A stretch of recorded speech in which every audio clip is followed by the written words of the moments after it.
मुखड़ा देख ले,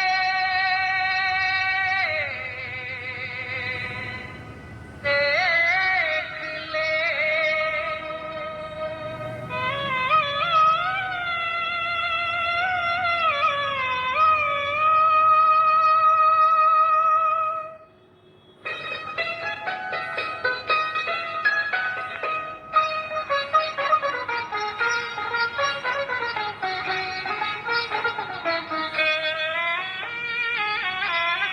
मुखड़ा देख ले प्राणी, जरा दर्पण में हो। देख ले कितना पुण्य है, कितना पाप तेरे जीवन में। देख ले दर्पण में, मुखड़ा देख ले प्राणी, जरा दर्पण में।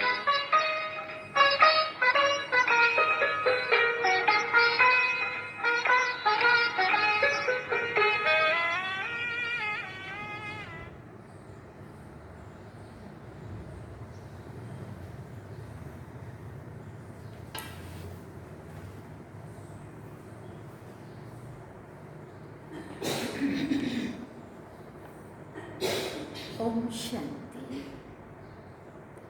बाबा गुड मॉर्निंग। आज बाबा के 19 जून 2021 के महावाक्य हैं। बाबा ने सार में कहा, मीठे बच्चे, तुम महान सौभाग्यशाली हो, क्योंकि तुम्हें भगवान वो पढ़ाई पढ़ाते हैं जो अब तक किसी ऋषि मुनि ने भी नहीं पढ़ी। जिन्होंने इतना त्याग किया, इतना तप किया, घर छोड़ा, कितना सब कुछ किया, उनको भी जो पढ़ाई नहीं मिली, बाबा ने कहा तुम वो पढ़ाई पढ़ते हो, तुम्हें भगवान वो पढ़ाई पढ़ाते हैं जो अभी तक किसी भी ऋषि मुनि में नहीं पढ़ी। बाबा ने प्रश्न पूछा, ड्रामा की कौन सी भावी तुम बच्चे जानते हो, दुनिया के मनुष्य नहीं। ड्रामा की कौन सी भावी तुम बच्चे जानते हो, दुनिया के मनुष्य नहीं। तो बाबा ने उत्तर में कहा, तुम जानते हो इस रुद्र ज्ञान यज्ञ से विनाश ज्वाला प्रज्वलित हुई है। अब सारी पुरानी दुनिया इसमें स्वाहा हो जाएगी। ये भावी कोई टाल नहीं सकता। ये ऐसा अश्वमेघ अविनाशी रुद्र ज्ञान यज्ञ है जिसमें सारी सामग्री स्वाहा होगी। फिर हम इस पतित दुनिया में नहीं आएंगे। इसे ईश्वर की भावी नहीं, ड्रामा की भावी कहेंगे। और गीत क्या सुना?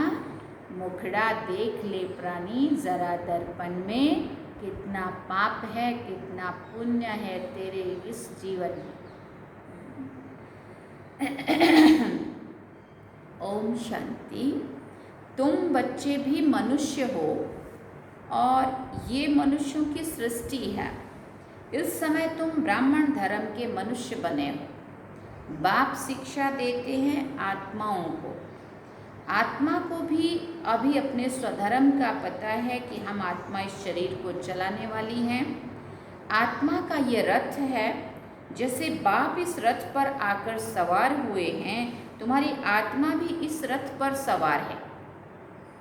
सिर्फ आत्मा को ये ज्ञान भूल गया है कि हम आत्मा शांत स्वरूप हैं।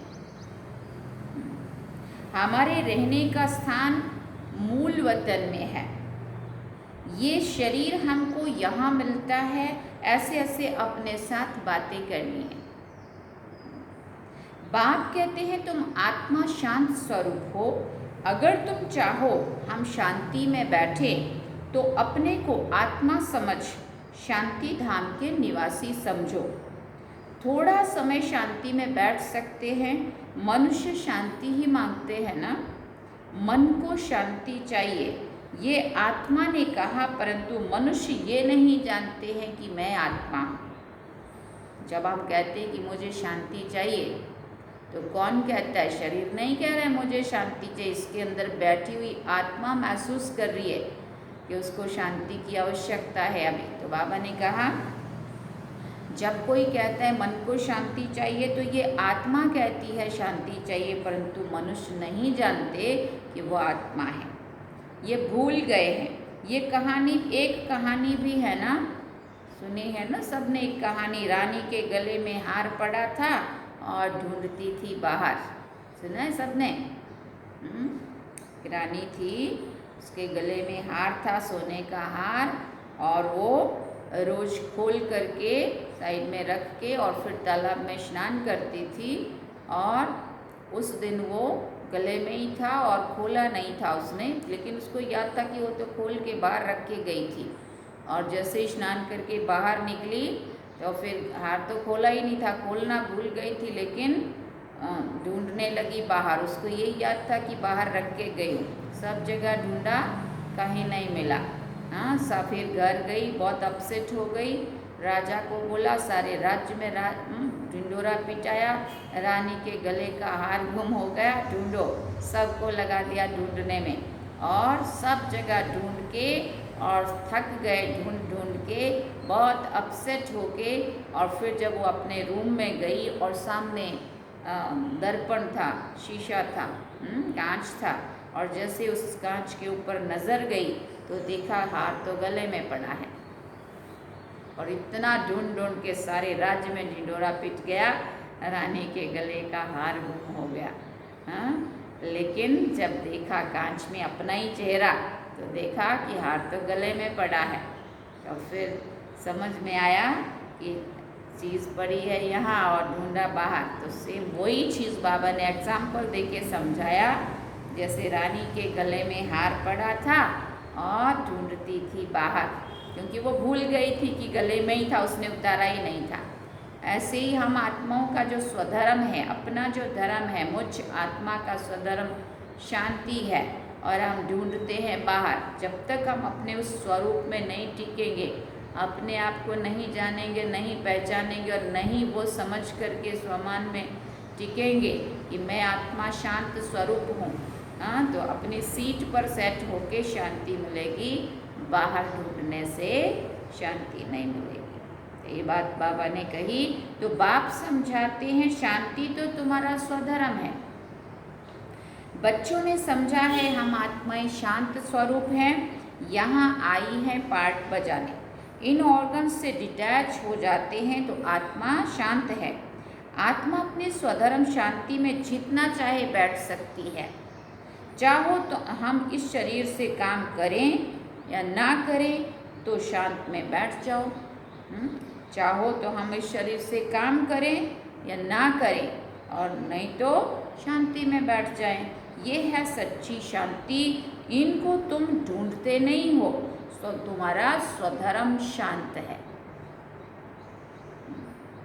अभी यहाँ पार्ट बजा रहे हो, बाप द्वारा मालूम पड़ा है, हमने 84 जन्मों का पार्ट बजाया।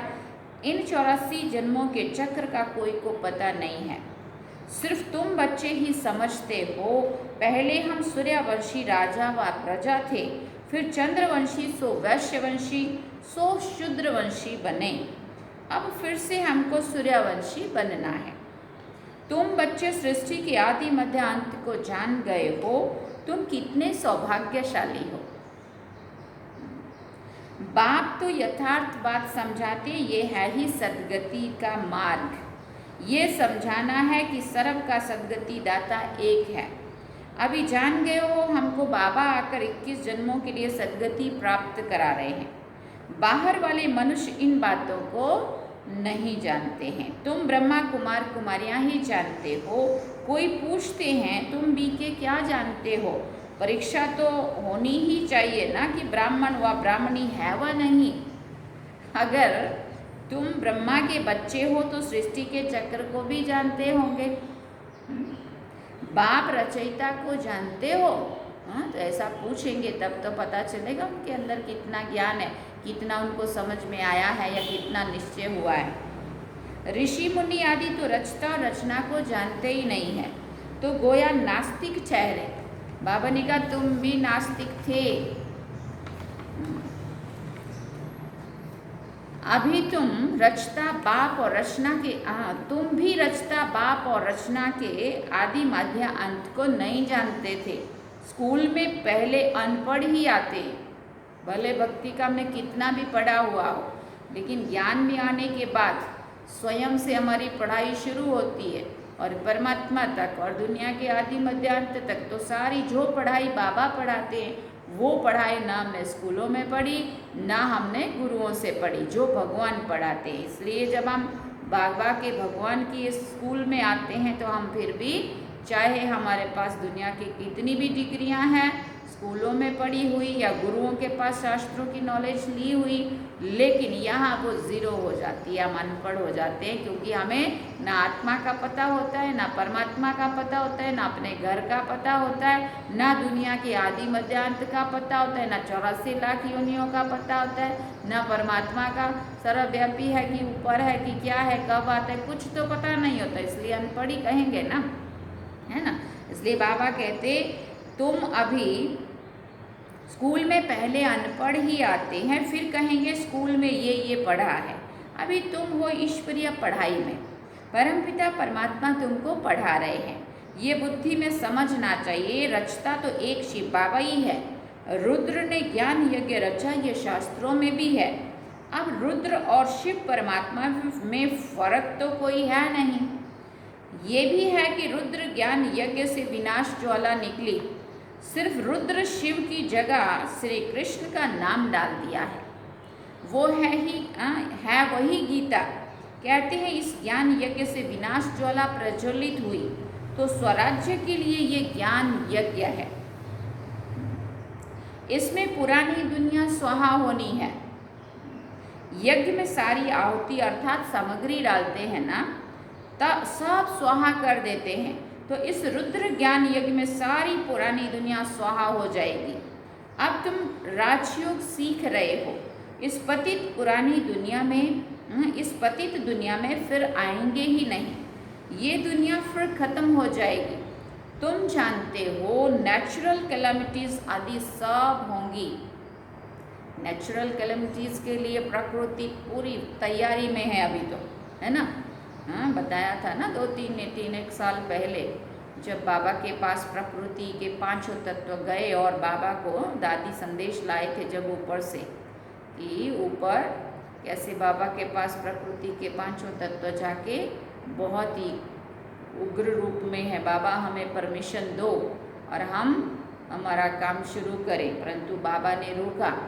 तो प्रकृति देखो थोड़ा थोड़ा तो अभी भी दिखाती है, बहुत कंट्रोल करती है। जैसे नहीं किसी की सहनशीलता की भी कोई हद होती है, तो अभी थोड़ा बहुत अपने को कंट्रोल कर रही है, लेकिन वो भी बाबा के कहने से। जिस दिन बाबा कहते मैं ऐसे इशारा दूँ ना चुटकी में, वो क्या 5 तत्व विकराल रूप धारण करके क्या उपद्रव मचाएंगे, दुनिया सह नहीं पाएगी। इसलिए बाबा कहते ये प्रकृति के नेचुरल कैलामिटीज आदि सब तो होंगी ही। ये सारी नॉलेज तुम्हारी बुद्धि में बैठनी चाहिए।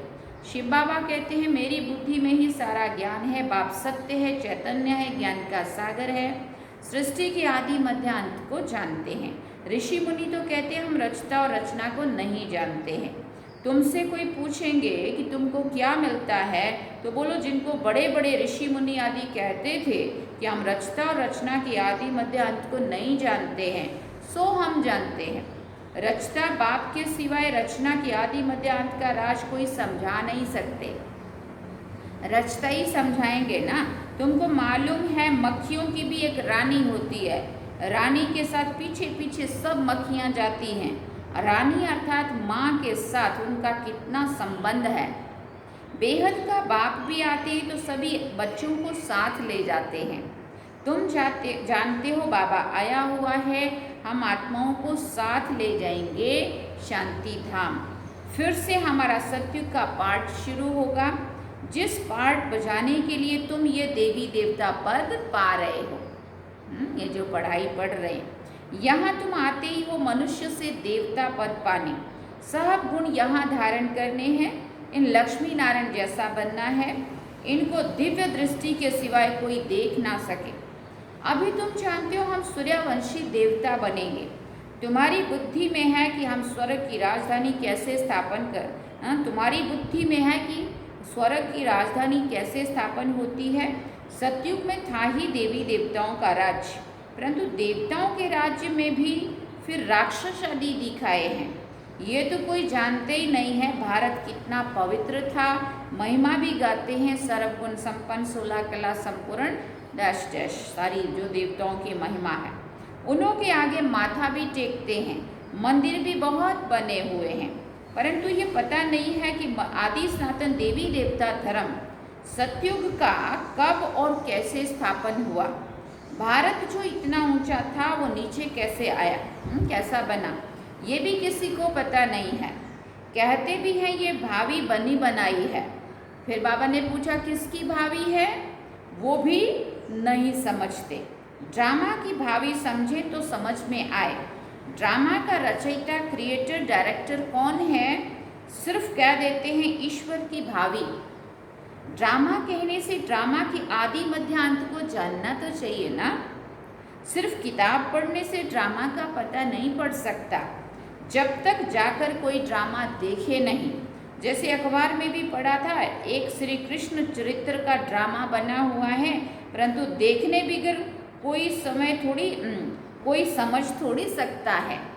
देखेंगे तब समझेंगे ड्रामा में ये सब होगा, ये सब होना है। तुम बच्चे भी ड्रामा को अभी समझते हो। मनुष्य कहते हैं वर्ल्ड की हिस्ट्री ज्योग्राफी का ये चक्र फिरता रहता है, परंतु कैसे फिरता है ये किसी को भी पता नहीं है। नाम भी लिखे हुए हैं, सतयुग, त्रेता, द्वापर, कलयुग, फिर संगम युग। परंतु मनुष्यों ने समझ लिया है युगे युगे आते हैं। सतयुग त्रेता का भी संगम होता है, परंतु उस संगम का कोई महत्व नहीं है।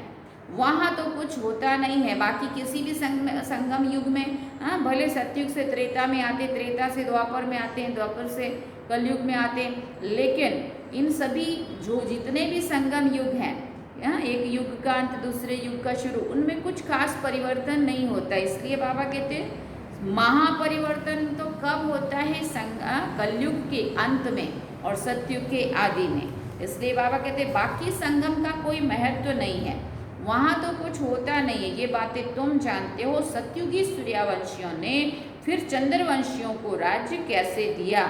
ऐसे नहीं कि चंद्रवंशियों ने सूर्यवंशियों पर जीत पाई, वहाँ कोई युद्ध नहीं हुआ जो उन्होंने आक्रमण किया और उन्होंने राज्य जीता। नहीं, जो चंद्रवंशी का राजा होता है तो सूर्यवंशी राजा रानी उनको राज्य भाग्य का तिलक देकर तख्त पर बिठाते हैं। ये तो सतयुग के पहले जन्म से ही रिवाज है, क्योंकि वहाँ उत्तराधिकारी होंगे, है ना। पहली गद्दी, दूसरी गद्दी, तीसरी गद्दी, ऐसे अपने आगे वाले को ताज और तख्त पहना के तिलक दे के सिंहासन पे बिठाएंगे, खुद राज देंगे, राजपाट सौंपेंगे। तो ऐसे ही जैसे 8 गद्दी चलेगी तो 9वीं गद्दी भी सूर्यवंशियों का लास्ट गद्दी, और उन्होंने ही फिर चंद्रवंशियों के लिए वो गद्दी का वो ताज और तख्त और तिलक दे के सिंहासन पे बिठा के वो उनको सौंपा। बाकी चंद्रवंशियों ने कोई युद्ध करके जीता नहीं राज्य। इसलिए बाबा कहते ऐसे नहीं कि चंद्रवंशियों ने सूर्यवंशियों पर जीत पाई, नहीं। जो चंद्रवंशी का राजा होता है तो सूर्यवंशी राजा रानी उनको राज्य भाग्य का तिलक देकर तख्त पर बिठाते हैं। राजा राम, रानी सीता का टाइटल मिलता है। बाबा पूछते किसने दिया, कहेंगे सूर्यवंशियों ने ट्रांसफर किया, सूर्यवंशियों ने दिया उनको, अब तुम राज्य करो। जो सीन तुम बच्चों ने साक्षात्कार में देखी है, देखो समय आते आते एक एक बात कैसे क्लियर करता है बाबा। बाकी कोई लड़ाई आदि नहीं लगनी है, जैसे किसी को राजाई दी जाती है वैसे देते हैं। उन्हों के पैर आदि धोकर उनको राज तिलक देते हैं। वहाँ कोई गुरु गोसाई आदि नहीं होते हैं। अब तुम बच्चों की बुद्धि में है कि हम दैवी स्वभाव वाले बनते हैं। वहाँ बाबा ने कहा सूर्यवंशी चंद्रवंशी राज्य में हम कितने सुखी होंगे। बाबा हमको दुख से निकाल कर सुख में ले जाते हैं और कोई सुखी बना ना सके। साधु लोग भी चाहते हैं हम शांति धाम में जाएं, वो भी मोक्ष मांगते हैं, मुक्ति मांगते हैं। बाप कहते हैं इन साधुओं आदि का उद्धार भी करके भी सबको शांति धाम में मैं ही ले जाता हूँ, क्योंकि वो मोक्ष और मुक्ति जो मांगते हैं ना, पार निर्वाण जाना है, तो वो सारा बाबा कहते हैं वो भी इन्हों का उद्धार भी मैं ही आकर करता हूँ। सन्यासी तो आते ही द्वापर में है, स्वर्ग में हम देवताएं ही रहते हैं, वहाँ भी सेक्शन अलग अलग है, सूर्यवंशियों का अलग, चंद्रवंशियों का अलग, फिर बाद में इस्लामी, बौद्धि, सन्यासी आदि जो भी आते हैं सबका सेक्शन अलग अलग बना हुआ है। जब हम राज्य करते थे तो दूसरा कोई था ही नहीं। मूल वतन में भी ऐसी माला नंबरवार बनी हुई है। आदि सनातन देवी देवता धर्म वालों की है पहली बिरादरी, फिर और बिरादरियां निकलती हैं। ये बिरादरी है बड़े ते बड़ी, और दूसरे जो धर्म स्थापक आते हैं सब उनसे निकले हुए हैं। तुम कहेंगे इस्लामियों की है सेकंड नंबर की बिरादरी, फिर बौद्धियों की बिरादरी थर्ड नंबर, हम हैं फर्स्ट, बाकी हद की और छोटे छोटे तो लाखों होंगे। यहाँ तो मुख्य है 4 बिरादरियाँ। बाबा कहते हैं ना, एक तो सनातन धर्म और उसके बाद इस्लामी, बौद्धि और क्रिश्चियन, ये 4 मुख्य हैं। पहले पहले हम आते हैं इस्लामी, बौद्धि, क्रिश्चियन आदि, पहले पहले हम आते हैं, फिर इस्लामी, बौद्धि, क्रिश्चियन आदि आते हैं। अभी हम नीचे गिर गए हैं, हमको ही 84 जन्म लेकर पार्ट बजाना पड़ता है। जो भी लास्ट में है वही फिर फर्स्ट होंगे। देवी देवताओं का अब पतित होने के कारण अपने को देवी देवता कहला नहीं सकते। देवी देवताएं अब पतित होने के कारण अपने को देवी देवता कहला नहीं सकते। देवताओं को तो पूजते हैं, तो इससे सिद्ध है कि उन्हों की बिरादरी के अपने होंगे, कोई उन्हों को ही कोई मानेगा या पूजेगा या नतमस्तक होगा। सिख लोग गुरु नानक को मानते हैं, उनकी बिरादरी के हैं। सतयुग में पहला नंबर हमारी बिरादरी है, उनसे ऊंच बिरादरी कोई होती नहीं है। सुना, इस बात का भी नशा होना चाहिए, खुशी होनी चाहिए, अभिमान नहीं लेकिन खुशी। हम ऊंच से ऊंच बिरादरी वाले हैं, हम सबसे जास्ती सुख भोगते हैं, फिर वही कंगाल बनते हैं।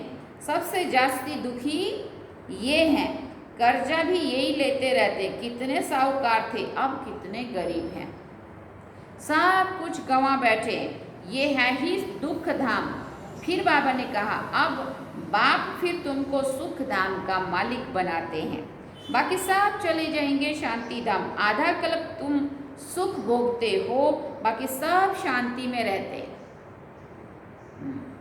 चाहते भी हैं हम मुक्ति में जाएं, सुख को काव्यविष्टा के समान समझते हैं, क्योंकि उन्होंने बहुत सारा समय ऊपर बैठ के आराम से बिताया, इसलिए उनको नीचे ये शोर की दुनिया पसंद नहीं आती, चाहे इसमें सुख हो या दुख हो, जो भी हो। उनको सुख धाम का अनुभव ही नहीं है, तुमको अनुभव है। हाँ, जिसने जो चीज़ एक बार टेस्ट कर ली उसको उसमें जाने को फिर से मन होगा। जो वो लोग तो सतयुग में गए ही नहीं, उनको वहाँ का पता ही नहीं, अनुभव ही नहीं है कि वहाँ कितना अच्छा सुख होता है। यहाँ उन्होंने दुख ही दुख देखा, इसलिए उनको ये दुनिया पसंद ही नहीं होती, इसलिए फिर मोक्ष मांगते हैं। बाबा ने कहा महिमा भी गाते, परंतु पतित होने के कारण भूल गए। अब बाप याद दिलाते हैं, हे भारतवासी, तुम देवी देवता धर्म के हो, द्वापर से नाम बदली कर दिया है, देवता धर्म वाले ही पतित बन गए। गाते भी रहते हैं, हे पतित पावन आओ। बाप ने बताया है तुम कितने जन्म पावन दुनिया में थे, कितने जन्म पतित दुनिया में हैं, अब फिर पावन दुनिया में जाना है। ये पाठशालाओं की पाठशाला है, यज्ञों का यज्ञ है।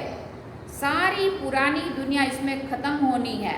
होलिका जलाते हैं ना, ये सब पर्व अभी के हैं।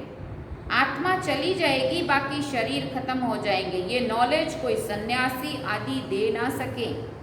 गीता में कुछ है, परंतु आटे में नमक मिसल माना थोड़ा सा ज्ञान सत्य ज्ञान प्राय लोप हो गया है, परंतु आटे में नमक मिसल सत्य है, बाकी प्राय लोप हो गया है। शिव बाबा कहते हैं हमने ये यज्ञ रचा है, इसमें तन मन धन सब स्वाहा करते हो, जीते जी मरते हो। ये ज्ञान अभी तुमको मिल रहा है। अच्छा, मीठे मीठे सिकिल दे बच्चों प्रति माता पिता बाप दादा का याद प्यार और गुड मॉर्निंग। रूहानी बाप की रूहानी बच्चों को नमस्ते। हम रूहानी बच्चों की रूहानी माता पिता बाप दादा को दिलवा जान सीखवा प्रेम से याद प्यार गुड मॉर्निंग नमस्ते थैंक्स बाबा। अब धारणा के लिए मुख्य सार है। पहला पॉइंट, सुखधाम में जाने के लिए अपना दैवी स्वभाव बनाना है। ड्रामा के आदि मध्य अंत के राज को बुद्धि में रख सदा हर्षित रहना है, सबको यही राज समझाना है। दूसरी बात बाबा ने कही, स्वराज्य लेने के लिए इस बेहद यज्ञ में जीते जी अपना तन मन धन स्वाहा करना है, सब कुछ नई दुनिया के लिए ट्रांसफर कर देना है। वरदान में बाबा ने कहा, सर्व समस्याओं पर स्नेह का राज करने वाले विश्व राज्य अधिकारी भव। सर्व आत्माओं पर स्नेह का राज करने वाले विश्व राज्य अधिकारी भव। जो बच्चे वर्तमान समय सर्व आत्माओं के दिल पर स्नेह का राज करते हैं, वही भविष्य में विश्व के राज्य का अधिकार प्राप्त करते हैं। अभी किसी पर ऑर्डर नहीं चलाना है, अभी से विश्व महाराजन नहीं बनना है। बाबा कहते हैं अभी विश्व सेवाधारी बनना है, स्नेह देना है, देखना है कि अपने भविष्य के खाते में स्नेह कितना जमा है। सुना, परंतु प्यार से चलाने वालों की कदर किसी को होती नहीं है। नहीं, जो रोब से चलाता है ना, वो समझते हैं कि ये बड़ा होशियार है, बाकी जो बेचारा प्यार से चलाता होगा उसके स्नेह की कदर नहीं होती, उसका रिस्पेक्ट किसी को इतना समझ नहीं आता। परंतु फिर भी बाबा ने कहा, तुम्हें तो प्यार के सागर के बच्चे प्यार से ही चलाना है, प्यारा प्यारा ही सबका बन के चलना है। बाबा ने कहा, विश्व महाराजन बनने के लिए सिर्फ ज्ञानदाता नहीं बनना है, लेकिन इसके लिए सबको स्नेह अर्थात सहयोग दो। स्लोगन में बाबा ने कहा, जब थकावट फील हो तो खुशी में डांस करो, इससे मूड चेंज हो जाएगी। वेरी गुड, आज से भी ऐसा करना, जब भी आज से पक्का करना ये बात। करण भाई भट्टी कराते हैं ना जो, तो उसमें सुबह सुबह ही वो पूरा 2 बजे से बैठे होते, 5 बजे तक, पौने 5 बजे तक योग करते हैं, या पूरी रात की भट्टी होती तभी। तो फिर सुबह सुबह वो क्या करते, अब थोड़ा डांस कर लो, है ना, तो मूड चेंज हो जाएगी, माना हल्कापन लगेगा, थकावट सुस्ती सब भाग जाएंगी। और एक्सरसाइज भी होती है। हाँ, ये डांस करना माना हल्के होना और एक्सरसाइज, सभी उसको बॉडी को वो मिलता है। बाबा ने कहा, जब थकावट फील हो तो खुशी में डांस करो, इससे मूड चेंज हो जाएगी। अच्छा, ओम शांति। ये थे आज के महावाक्य। बाबा ने सार में कहा, मीठे बच्चे तुम महान सौभाग्यशाली हो, तुम्हें भगवान वो पढ़ाई पढ़ाते हैं जो अब तक किसी भी ऋषि मुनि ने भी नहीं पढ़ी। और गीत क्या सुना, मुखड़ा देख ले प्राणी जरा दर्पण में, कितना पाप है कितना पुण्य है तेरे इस जीवन में। ओम शांति। चलो बाबा की याद में